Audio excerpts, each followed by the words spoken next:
தமிழ்நாடு உறுதியளிக்கப்பட்ட ஓய்வூதிய திட்டத்தை செயல்படுத்துவதற்கான அரசாணையை தமிழ்நாடு அரசு வெளியிட்டுள்ளது.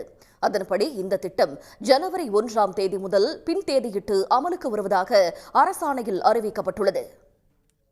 ஏற்கனவே அறிவிக்கப்பட்டபடி ஜனவரி 1ஆம் தேதியன்று மாநில அரசு பணியில் சேர்வோருக்கு டிஏபிஎஸ் எனப்படும் தமிழ்நாடு உறுதியளிக்கப்பட்ட ஓய்வூதிய திட்டம் பொருந்தும். சிபிஎஸ் எனப்படும் பங்களிப்பு ஓய்வூதிய திட்டத்தில் உள்ள அரசு பணியாளர்கள் ஜனவரி 1ஆம் தேதியோ அல்லது அதன் பின்னரோ ஓய்வு பெறும்போது டிஏபிஎஸ் திட்டத்தின் கீழ் பலன்களை பெறுவர்.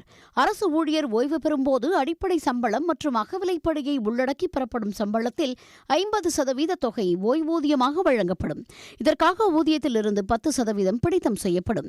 ஓய்வூதியதாரர் மரணமடைந்தால் அவர் பெற்றுக் கொண்டிருந்த ஓய்வூதிய தொகையிலிருந்து 60% குடும்ப ஓய்வூதியமாக வழங்கப்படும். அரசு ஊழியர்களுக்கு உயர்த்தப்படும் அகவிலைப்படியை பெறுவதற்கு ஓய்வூதியதாரர்களும் குடும்ப ஓய்வூதியதாரர்களும் தகுதியுள்ளவர்கள் ஆவர். பணியில் இருக்கும்போது மரணமடைந்தாலோ அல்லது ஓய்வு பெற்றாலோ அதிகபட்சம் 25 லட்சம் ரூபாய் பணி கொடையாக வழங்கப்படும்.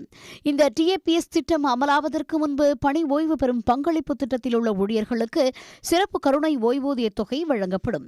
ஜனவரி 1, 2026க்கு முன்பு பணியில் இருந்த மற்றும் பங்களிப்பு ஓய்வூதிய திட்டத்தின் கீழ் உள்ளடக்கப்பட்ட அரசு ஊழியர்கள் ஓய்வு பெறும் நேரத்தில் தமிழ்நாடு உறுதியளிக்கப்பட்ட ஓய்வூதியத்தில் உள்ள சலுகைகள் அல்லது பங்களிப்பு ஓய்வூதிய திட்டத்தில் உள்ள சலுகைகளை பெற விருப்பத் தேர்வு வழங்கப்படும்.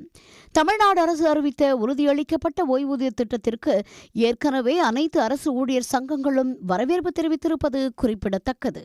உடனுக்குடன் செய்திகளை தெரிந்து கொள்ள சன் நியூஸ் பெல் ஐகானை கிளிக் பண்ணுங்க.